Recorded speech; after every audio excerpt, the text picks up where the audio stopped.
अर्थतन्त्रमा सुधारको संकेत। गत वर्ष घाटामा रहेको मुलुकको शोधनान्तर स्थिति चालू आर्थिक वर्षको 3 महिनामा सकारात्मक।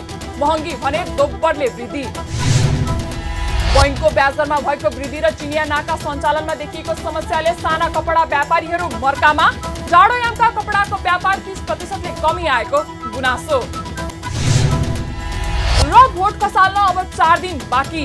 निर्वाचन केन्द्रित सुरक्षा व्यवस्थाको सम्पूर्ण तयारी पूरा।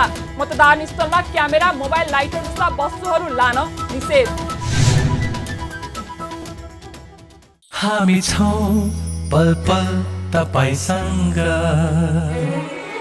हिमाल पहाड तराईसँग, साथ छ हाम्रो बढ्ने कदमलाई। सलाम छ ती पोरखी हातहरूलाई, जिन्दगी सजाइदिन्छौ हामी, हर सासको साथी बन्छौ हामी। सुरक्षा अनि समृद्धि प्राण छ हाम्रो, हर आफू पनि बचाऊ, अरूलाई पनि बचाऊ। आजै नेपाल लाइफमा जीवन बिमा गरौँ। हामी हौ नेपाल लाइफ। नेपाल लाइफ, किनकि जीवन अमूल्य छ।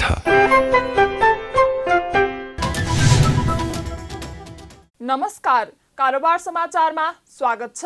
अब समाचार विस्तारमा। मुलुकको अर्थतन्त्रमा सुधारको संकेत देखिएको छ। नेपाल राष्ट्र बैंकले बुधबार सार्वजनिक गरेको देशको वर्तमान आर्थिक तथा वित्तीय स्थिति अनुसार मुलुकको अर्थतन्त्रमा सुधारको संकेत देखिएको हो। चालू आर्थिक वर्षको पहिलो 3 महिनामा शोधनान्तर स्थिति बचतमा रहेको छ।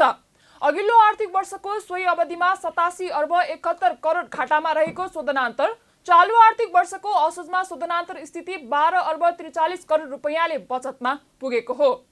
चालू आर्थिक वर्षको 2 महिनाको अवधिमा शोधनान्तर स्थिति 23 अर्ब 68 करोडले घाटामा रहेको थियो। चालू आर्थिक वर्षको 3 महिनामा चालू खाता घाटा 34 अर्ब 28 करोड रहेको छ।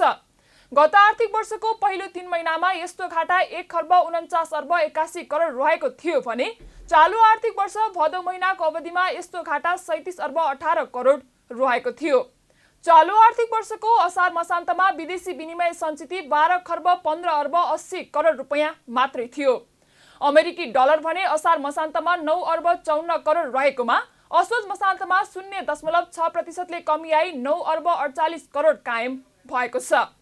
कुल विदेशी विनिमय सञ्चित मध्ये राष्ट्र बैंकमा रहेको सञ्चित 2079 असार मसान्तमा 10 खर्ब 56 अर्ब 39 करोड रहेकोमा 2079 असोज मसान्तमा 4.3%ले वृद्धि भई 11 खर्ब 1 अर्ब 60 करोड पुगेको छ।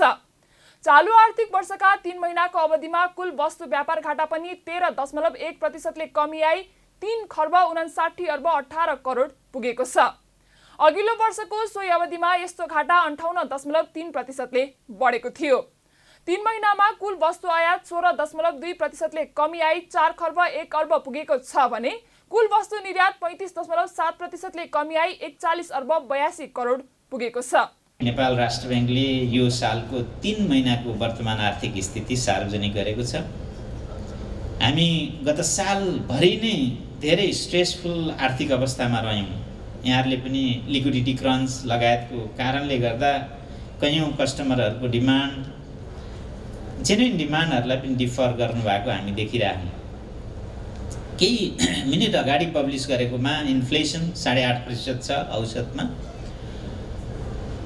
त्यसैगरी इम्पोर्ट 3 महिना के लास्ट इयर भन्दा सिग्निफिकेन्टली घट्या यहाँहरूले पाउनुहुन्छ। एक्सपोर्ट पनि झन्डै 35%ले घट्या यहाँहरूले पाउनुहुन्छ भने अलिकति उत्साहजनक विषय छ, जुन चाहिँ बाह्य क्षेत्रमा हामीलाई निकै पीडाजनक स्थिति गत साल थियो।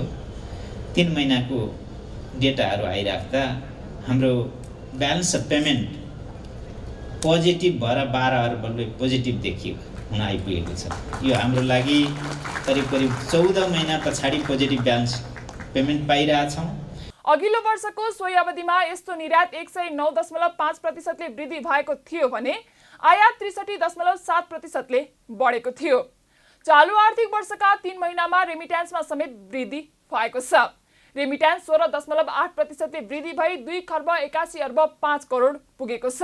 अघिल्लो वर्षको सोही अवधिमा विप्रेसन आप्रवाह 7.1%ले घटेको थियो।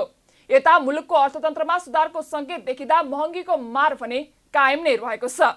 असोज महिनामा वार्षिक बिन्दुगत उपभोक्ता मुद्रास्फीति 8.50% रहेको छ।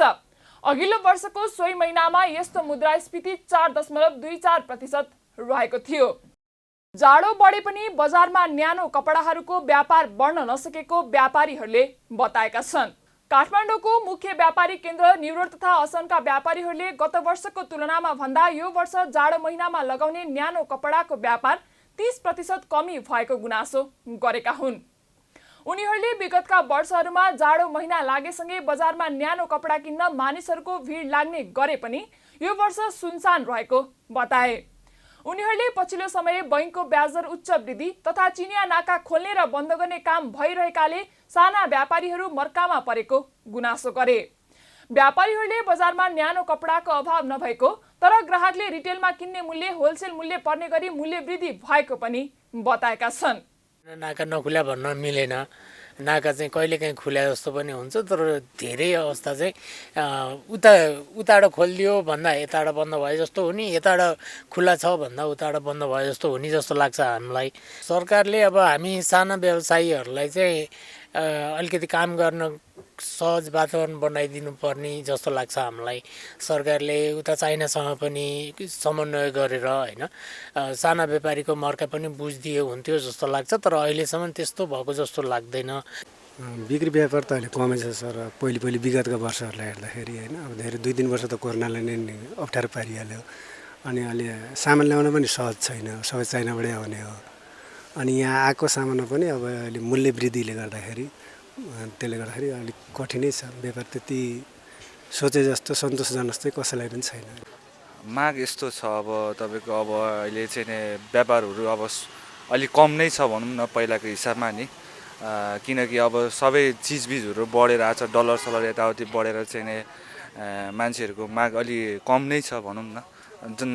पहिलाको तुलनामा अब पहिला अब 90% व्यापार हुन्थ्यो भने अहिले त्यसको आधी पनि छैन क्या। अब आधी चाहिँ छ नै होइन, किनकि अब बाहिर जाने मान्छेहरू अब अलिअलि छन्, नभएको त होइन। त्यही अनुसार अब पहिलाको तुलनामा चाहिँ नि अहिले अलिक कम नै छ भनौँ न। व्यापारीहरूले ग्राहकहरूले खोजे जस्तो न्यानो कपडा आयात गर्नको लागि मुख्य समस्या हुँदा व्यापारमा समेत असर परेको गुनासो गरेका छन्। उनीहरूले सामानहरूको मूल्य वृद्धि भएर आएकोले पनि व्यापार गर्न कठिन भएको व्यापारीहरूको भनाइ छ। वाणिज्य बैंकहरूले आगामी मङ्सिरमा निक्षेपको ब्याज दर नबढाउने भएका छन्। वाणिज्य बैंकहरूको छाता संगठन नेपाल बैंकर्स सङ्घको बैठकले मङ्सिरमा निक्षेपको ब्याज दर नबढाउने निर्णय गरेको हो। आम रूपमा बैंकको ब्याज दर घटाउनु पर्ने माग उठ्दै आएको छ। निक्षेपको ब्याज बढ्दा कर्जाको समेत ब्याज बढ्न जाने भएकाले अर्थतन्त्रका अन्य क्षेत्रमा चाप पर्दै आएको छ। ब्याज दर बढ्दा आर्थिक क्षेत्रमा चाप परेको र लगानीको वातावरण क्रमशः बिग्रिँदै गएको भन्दै नेपाल उद्योग वाणिज्य महासंघ, नेपाल उद्योग परिसंघ तथा नेपाल चेम्बर अफ कमर्स लगायतका सङ्घ संस्थाले ब्याज दर तत्काल घटाउन माग गरिरहेका छन्। यही सन्दर्भमा बैंकर्स सङ्घले मङ्सिरमा भने निक्षेपको ब्याज दर नबढाउने निर्णय गरेको सङ्घले जनाएको छ। सङ्घले ब्याज दर नबढाउने निर्णय गरेसँगै कार्तिक महिनामा लागू गरिएको ब्याज दर नै लागू हुने भएको छ। बैंकहरूले निक्षेपमा व्यक्तिगत मुद्दती निक्षेपमा 12.13% र संस्थागत तर्फ 9.13% ब्याज प्रदान गरिरहेका छन्। गत वर्षको चैतदेखि गत असोजसम्म मासिक पूर्ववत ब्याज दरमा 10% का दरले निक्षेपको ब्याज दरमा वृद्धि गर्ने निर्णय गरिएको थियो। गत भदौसम्म व्यक्तिगत मुद्दती निक्षेपमा 11.03% तथा संस्थागत मुद्दती निक्षेपमा 9.03% ब्याज दर रहेको थियो। सरकारले निर्वाचन केन्द्रित सुरक्षा व्यवस्थाको सम्पूर्ण तयारी पूरा भएको जनाएको छ। गृह मन्त्रालयले आसन्न प्रतिनिधि सभा तथा प्रदेश सभा निर्वाचनलाई स्वच्छ, स्वतन्त्र, निष्पक्ष र भयरहित वातावरणमा सम्पन्न गराउनका लागि आवश्यक सुरक्षाको प्रबन्ध मिलाएको जनाएको हो। गृह सचिव विनोद प्रकाश सिंहले भयरहित वातावरणमा निर्वाचन गराउन सरकार सक्षम रहेको र भरपर्दो सुरक्षा व्यवस्थाको सुनिश्चितता गरिएको भन्दै निर्धक्क भएर मताधिकार प्रयोग गर्न आग्रह गर्नुभयो। गृह सचिव सिंहले उम्मेद्वारको सुरक्षा, मतदाताको सुरक्षा, निर्वाचनमा खट्ने कर्मचारीको सुरक्षा र निर्वाचन सामग्रीको सुरक्षाको उचित प्रबन्ध मिलाउने कार्यका लागि सुरक्षा कर्मीहरू निर्वाचन केन्द्रमा पुगिसकेको बताउनुभयो। उहाँले मतदान स्थलहरूलाई सामान्य, संवेदनशील र अति संवेदनशील गरी 3 तहमा वर्गीकरण गरेर आवश्यकता अनुसारको सुरक्षाको व्यवस्था मिलाइएको जानकारी पनि दिनुभयो। सङ्घीय प्रतिनिधि सभा र प्रदेश सभाको आसन्न निर्वाचनको लागि भरपर्दो सुरक्षा व्यवस्थालाई सुनिश्चित गरिएको छ। हामीले 7 वटै प्रदेशमा प्रदेश स्तरीय सुरक्षा गोष्ठीहरू सम्पन्न गरेका छौँ र ती सुरक्षा गोष्ठीहरूबाट प्रदेश स्तरका र जिल्ला स्तरका सुरक्षा निकायहरूसँग, सुरक्षा समितिहरूसँग पनि विषयमा छलफल भएको छन् र त्यहाँ सबै ठाउँको रिपोर्टिङ र सबै ठाउँको प्रतिवेदनको आधारमा, छलफलको आधारमा अहिले हेर्दा सुरक्षा व्यवस्था चुस्त छ र निर्धक्क भएर मतदान गर्न सक्ने किसिमको वातावरण बनाउन सुरक्षा निकायहरू र जिल्लामा रहेका र प्रदेशमा रहेका निकायहरू सक्षम रहेको देखिन्छ र यो अवधिमा विशेष गरी निर्वाचनको सन्दर्भमा उम्मेदवारको सुरक्षा, मतदाताको सुरक्षा, निर्वाचनमा खट्ने कर्मचारीको सुरक्षा र निर्वाचन सामग्रीको सुरक्षा, यी सबै सुरक्षाहरूलाई क्याटेगोराइज रूपमा हामीले हेरेका छौँ र सबै क्षेत्रबाट यो सुरक्षाको प्रत्याभूति गर्न सकिने स्थिति अहिले रहेको छ र निर्धक्क भएर मतदान गर्नलाई र आफ्नो मताधिकार प्रयोग गर्न सक्ने वातावरण अहिले भएको देखिन्छ। प्रतिनिधि सभा र प्रदेश सभा निर्वाचनका लागि देशभर कुल 10,892 वटा मतदान स्थलहरू र 22,227 वटा मतदान केन्द्रहरू रहेका छन्। निर्वाचन आयोगले क्यामेरा, लाइटर, सलाई, मोबाइल जस्ता वस्तुहरू मतदान स्थलमा लान निषेध गरेको छ। प्रमुख आयुक्त दिनेश कुमार थपलियाले स्वच्छ, स्वतन्त्र, भयरहित र निष्पक्ष निर्वाचन सम्पन्न गराउनका लागि निर्वाचन आचार संहिता र प्रचलित निर्वाचन कानुनको व्यवस्थाभित्र रहेर काम गर्न गराउन निर्देशन दिनुभएको हो। उहाँले मतदान केन्द्रमा क्यामेरा, मोबाइल र अन्य निषेधित वस्तु रोकी मतदान कार्यलाई सुचारू गर्न तथा निर्वाचनको स्वच्छतालाई कायम गर्नको निम्ति आयोगले विशेष निर्देशन जारी गरेको जानकारी पनि दिनुभयो।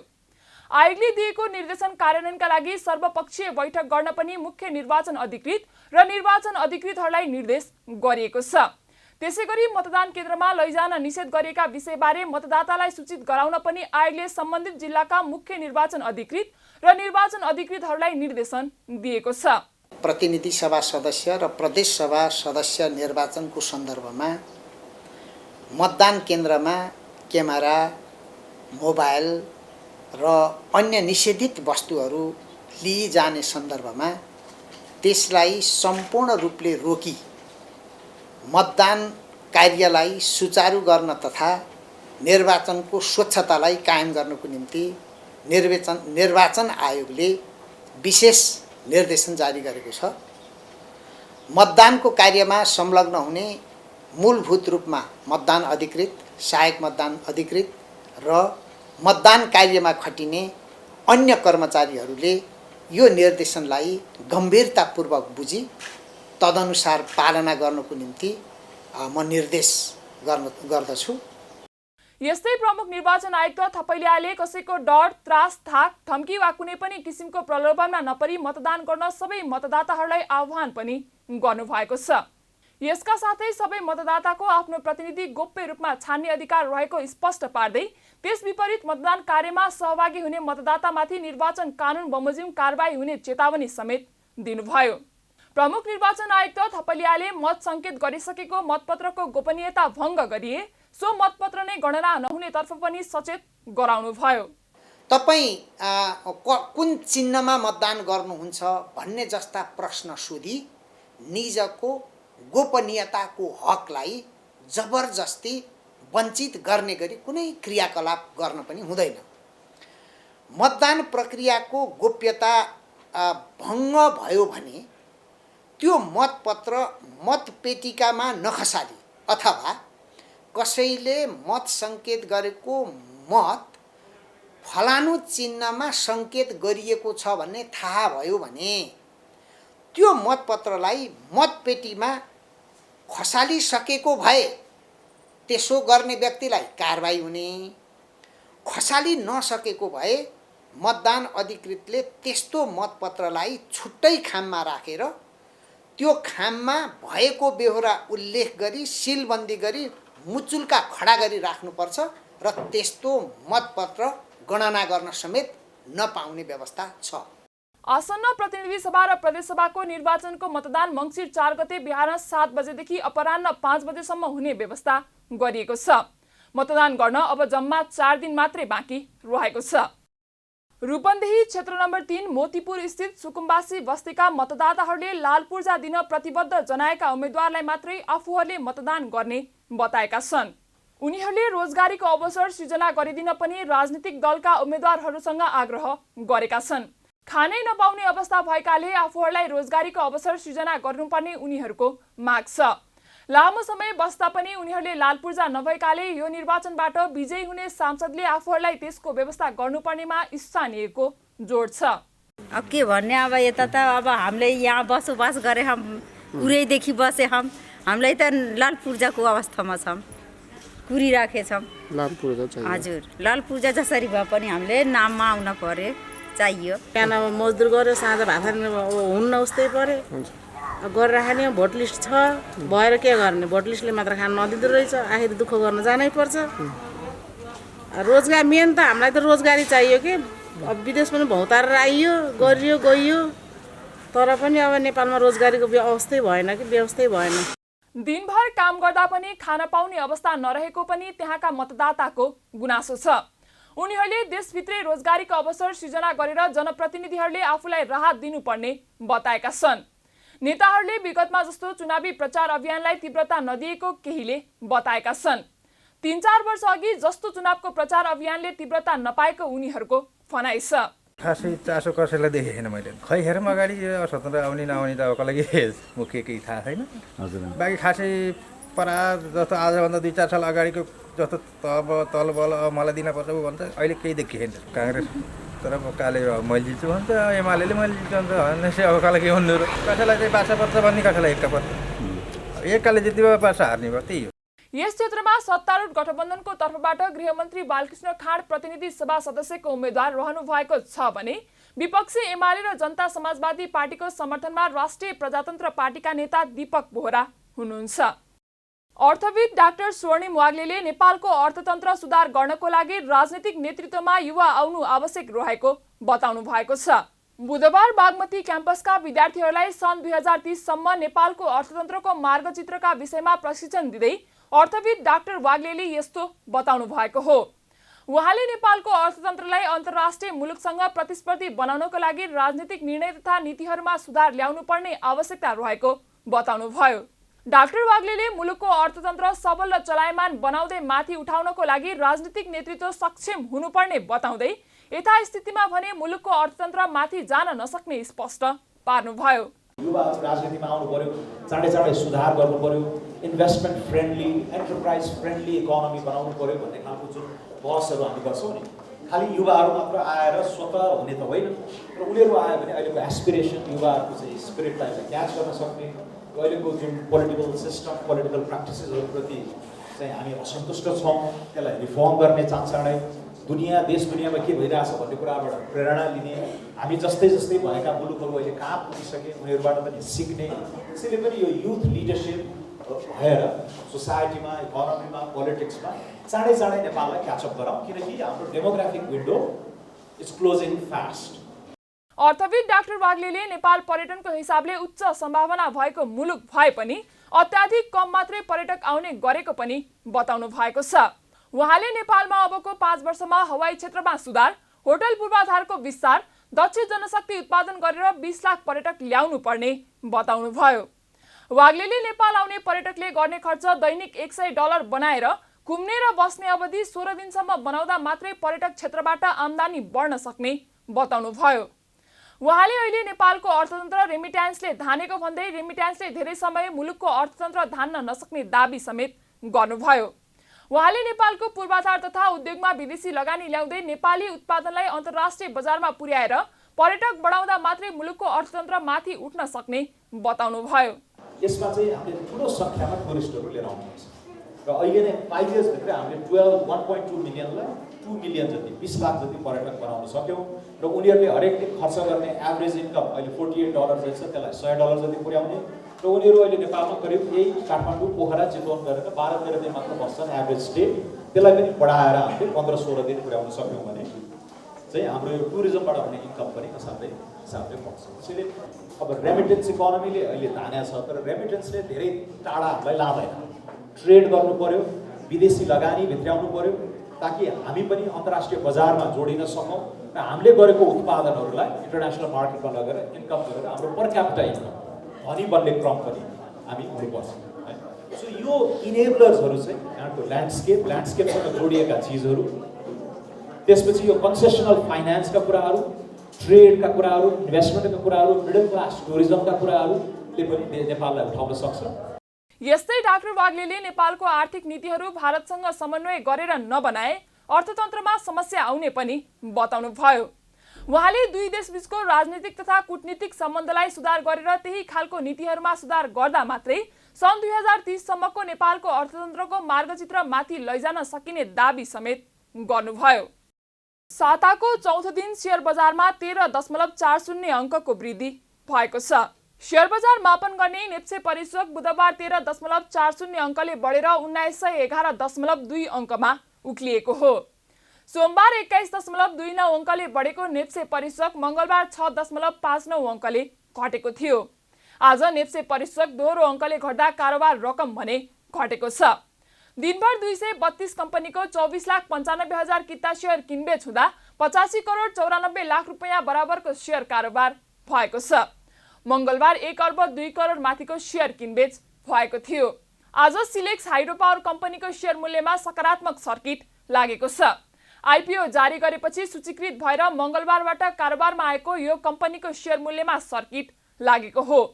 साथै गणपति लघुवित्तको शेयर मूल्य 7% र Narayani development bank Ridi power कम्पनीको शेयर मूल्य पनि करिब 5%ले बढेको छ।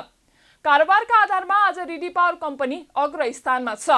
कम्पनीले चालु आर्थिक वर्षको पहिलो त्रैमासको वित्तीय विवरण सार्वजनिक गरेसँगै यो कम्पनीको शेयर किन्नेको चाप देखिएको छ। कम्पनीले चालु आर्थिक वर्षको पहिलो त्रैमाससम्म 1 करोड 44 लाख रुपियाँ बढी खुद नाफा आर्जन गरेको छ। इन्धनको मूल्य बढेर आएको छ। भारतबाट पछिल्लो समय इन्धनको मूल्य बढेर आएको हो। नेपाल आयल निगमलाई भारतीय आयल कर्पोरेसन आइओसीले पठाएको नयाँ मूल्य सूची अनुसार इन्धनको मूल्य बढेर आएको छ। जस अनुसार पेट्रोल प्रति लिटर 3 रुपियाँ 16 पैसा बढेर आएको छ। यस्तै डिजलमा भने प्रति लिटर 1 रुपियाँ 30 पैसा मूल्य घटेर आएको निगमले जनाएको छ। नयाँ मूल्य अनुसार निगमलाई पेट्रोलमा प्रति लिटर 10 रुपियाँ 76 पैसा नाफा हुनेछ। यसभन्दा अघिल्लो पटक पेट्रोलमा 13 रुपियाँ 92 पैसा नाफा रहेकोले निगमको नाफा 15 दिनमा 18 करोड रुपियाँ रहेको थियो। यस्तै डिजलमा यसभन्दा अघिदेखि नै 12 रुपियाँ 13 पैसा घाटामा रहेकाले अब डिजलमा प्रति लिटर 10 रुपियाँ 83 पैसा घाटा यथावत रहने निगमले जनाएको छ। निगमका अनुसार इन्धनको माग बढेमा निगम अबको 15 दिनमा लगभग 15-20 करोड रुपियाँ घाटामा जानेछ। माग स्थिरमा रहे निगम यो पटक ब्रेक इभनमा हुनेछ। गत वर्षको तुलनामा हाल इन्धनको खपत 7.5%ले घटेको छ। पेट्रोलियम पदार्थको मूल्य भने 1 वर्षको अवधिमा 60% भन्दा धेरैले मूल्य वृद्धि भएको छ। नेपाल टेलिकमले 3 महिनाको अवधिमा 2 अर्ब 22 करोड रुपियाँ बढी नाफा कमाएको छ। चालु आर्थिक वर्षको 3 महिनामा नेपाल टेलिकमले 2 अर्ब 22 करोड 55 लाख 7 हजार रुपियाँ नाफा आर्जन गरेको हो। यो रकम गत आर्थिक वर्षको सोही अवधिको तुलनामा भने 1.52%ले कम हो।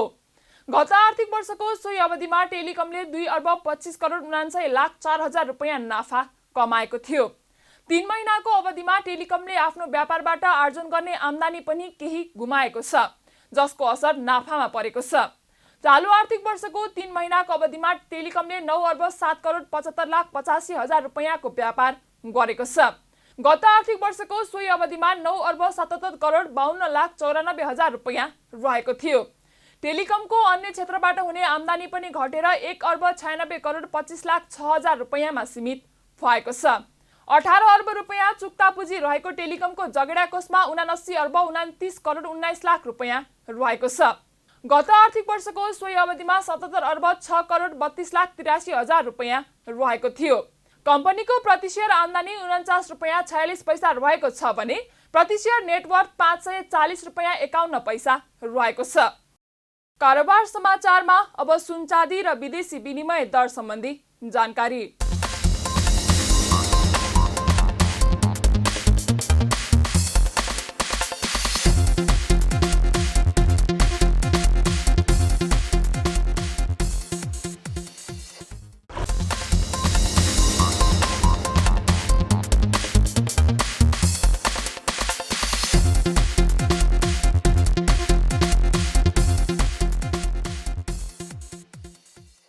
बिदा हुनु अघि अहिलेसम्मका प्रमुख समाचार पुनः एकपटक।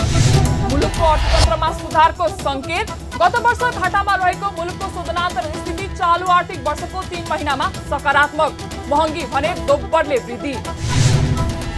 बोइङको ब्याज दरमा भएको वृद्धि र चिनिया नाका सञ्चालनमा देखिएको समस्याले साना कपडा व्यापारीहरू मर्कामा। जाडोयामका कपडाको व्यापार 30%ले कमी आएको गुनासो।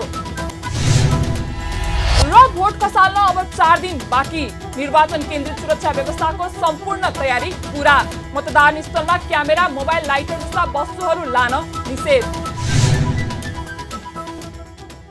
कारोबार समाचार सकियो। हामीलाई बिदा दिनुहोस्। नमस्ते।